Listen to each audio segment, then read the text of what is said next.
आता जाणून घेऊयात आजच्या दिवसातली महत्त्वाची बातमी। त्याने आपण सुरुवात करूयात। अप्पासाहेब धर्माधिकारी यांना आज महाराष्ट्र भूषण पुरस्कार प्रदान केला जाणार आहे। केंद्रीय गृहमंत्री अमित शहांच्या उपस्थितीत खारघरमध्ये भव्य दिव्य कार्यक्रम आयोजित करण्यात आला। सकाळी 10:30च्या सुमारास हा सोहळा सुरू होईल आणि त्यासाठी महापालिका, सिडको, सार्वजनिक बांधकाम, पोलीस, आरोग्य आदी विभागांचे अधिकारी, कर्मचारी आणि श्री सदस्य त्यासाठी परिश्रम घेतात। आणि या सोहळ्यादरम्यान पद्मश्री अप्पासाहेब धर्माधिकारी यांच्यावर हेलिकॉप्टरद्वारे पुष्पवृष्टी करण्यात येईल। सोहळ्यासाठी मुख्यमंत्री एकनाथ शिंदे, उपमुख्यमंत्री देवेंद्र फडणवीस, सांस्कृतिक कार्यमंत्री सुधीर मुनगंटीवार यांच्यासह धर्माधिकारी कुटुंबीय उपस्थित राहील।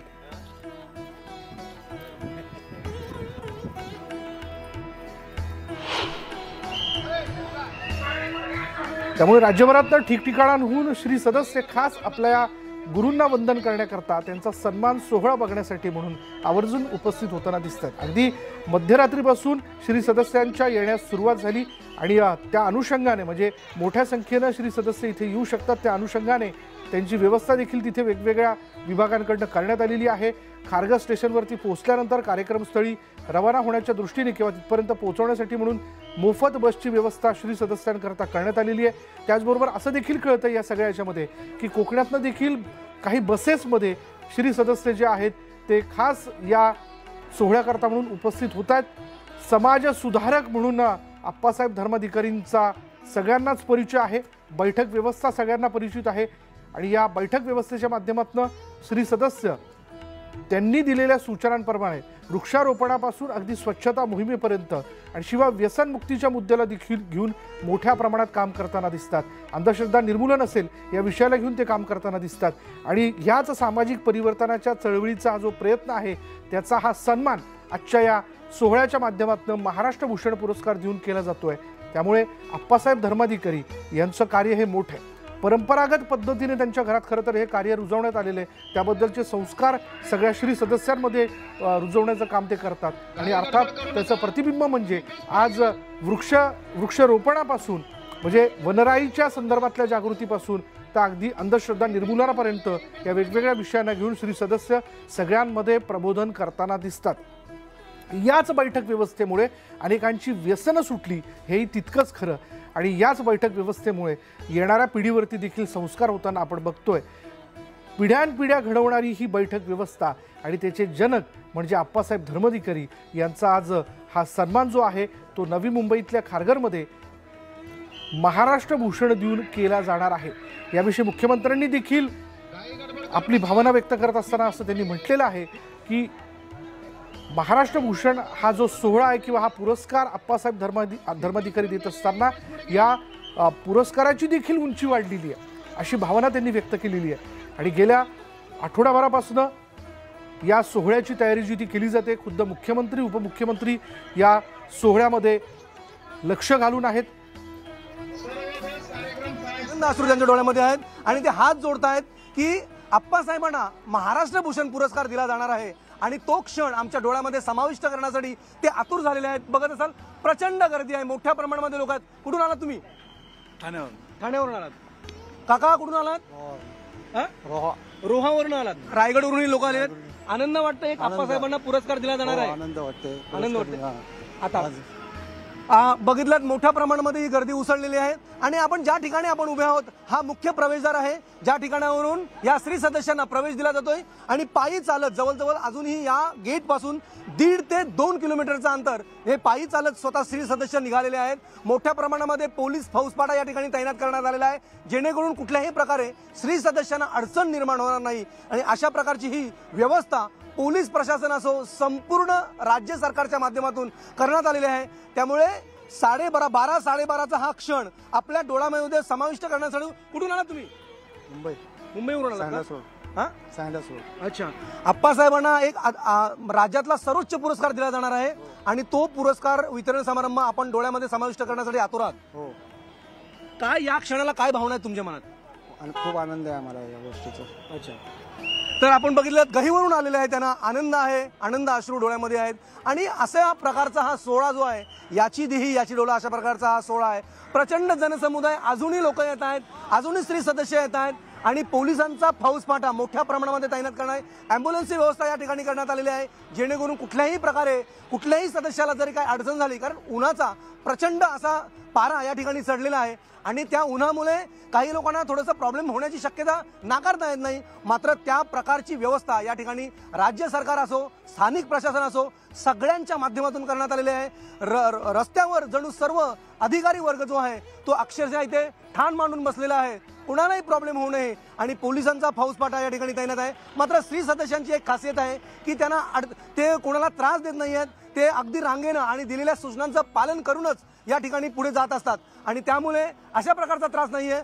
मोठ्या प्रमाणामध्ये जनसमुदाय जो आहे तो या ठिकाणी उसळलेला आहे आणि हा सोहळा आपल्या डोळ्यामध्ये समाविष्ट करून करण्यासाठी आप्पासाहेबांना पुरस्कार दिला जाणार आहे. हा एक वेगळ्या प्रकारचा अद्भुत क्षण त्यांच्या डोळ्यामध्ये समाविष्ट करून घेण्यासाठी हे आतुर झालेले आहेत. व्हिडिओ जर्नलिस्ट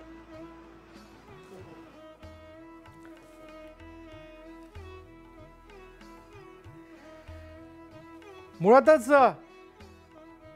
महाराष्ट्र राज्यामध्ये वेगवेगळ्या प्रकारचे प्रवाह आपल्याला दिसून येतात, ज्या प्रवाहाच्या माध्यमातून संस्कार रुजवले जातात आणि त्यातलाच एक प्रमुख प्रवाह म्हणजे बैठक व्यवस्था. आणि या बैठक व्यवस्थेचे जनक आहेत धर्माधिकारी कुटुंबीय. अगदी त्यांच्या वडिलांपासून या बैठक व्यवस्थेच्या माध्यमातून श्री सदस्य जे आहे ते तयार करण्यात आले आणि याच श्री सदस्यांच्या माध्यमातून व्यसनमुक्ती असेल, वृक्षारोपण असेल, त्याचबरोबर इतर काही वेगवेगळ्या गोष्टींना घेऊन जनजागृती करण्याचा मुद्दा असेल, हे श्री सदस्य आवर्जून करतात. आणि अर्थात त्याला सगळ्या याच्यामध्ये नेतृत्व म्हणून आप्पासाहेब धर्माधिकारी आवर्जून पुढे असतात.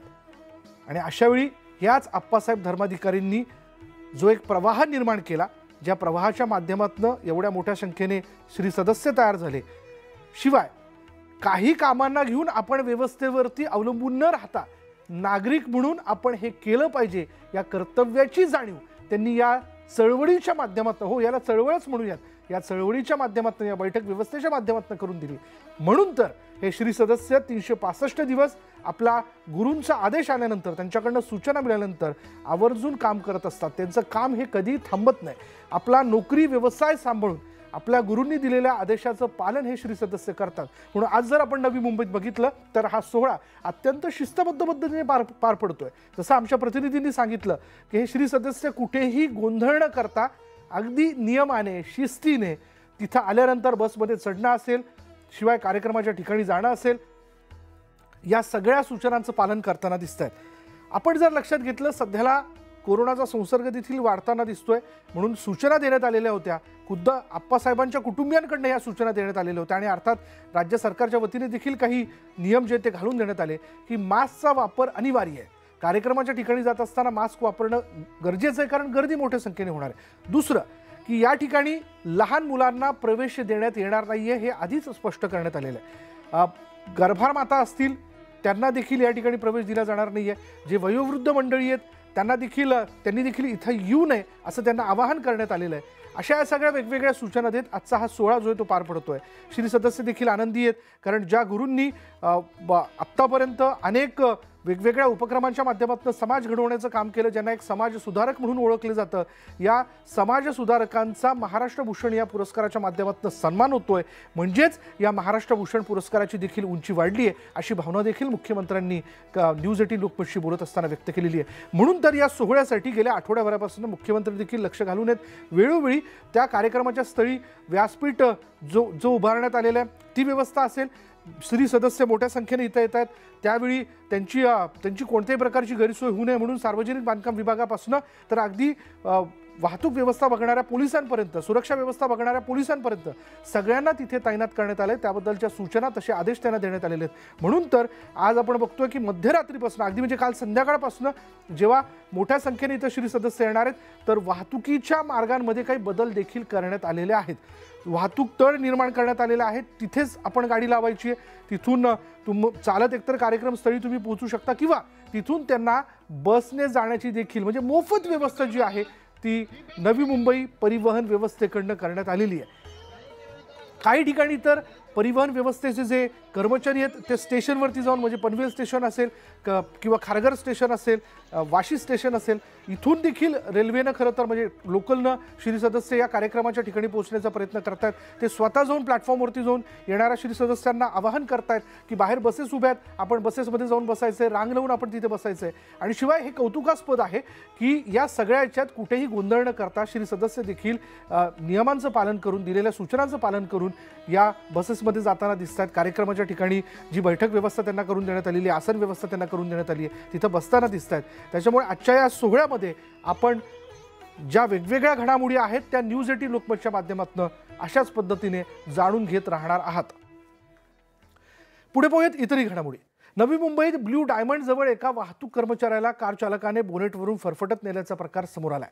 वाहतूक कर्मचाऱ्याने कार चालकाला थांबवण्याचा प्रयत्न केला, मात्र मुजोर चालकाने कार न थांबवता ती तशीच सुरू ठेवत पोलीस कर्मचाऱ्याला ठोकरलं. त्यानंतर पोलीस कर्मचाऱ्याला बोनेटवरून 20 किलोमीटरपर्यंत फरफटत नेलं आणि या प्रकरणी चालकाला अटक करण्यात आली.